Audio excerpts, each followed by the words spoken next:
আগে আমাদের পক্ষ থেকে কর্নেল অলি আহমদ বীর বিক্রমকে রাষ্ট্রপতি প্রার্থী হিসেবে জমা দিয়ে গেছেন আমাদের একদল সদস্য। আমরা আরেক সেট জমা দিলাম এখন, যেখানে আপনারা দেখছেন শুরুর থেকেই আপনাদের মধ্যে কিউরিসিটিও ছিল।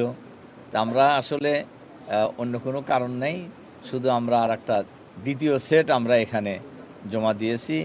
এখানে প্রার্থী তো আমাদের একই প্রার্থী আছে, ডক্টর অলি আহমদ বীর বিক্রম, আর এখনকার সমর্থক প্রস্তাবক হলো কর্নেল এম এ বাতেন, আর সমর্থক হলো ডাক্তার মাহমুদা মিতু।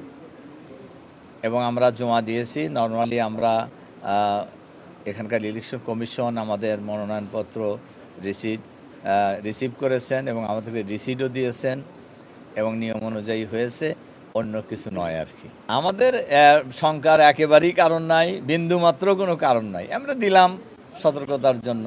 প্রস্তাবক সমর্থক যদি একই লোক থাকে তাহলে তার দ্বিতীয়বার দেওয়ার দরকার হয় না, তাই না? আমাদের জানা মতে কোনো ত্রুটি নাই।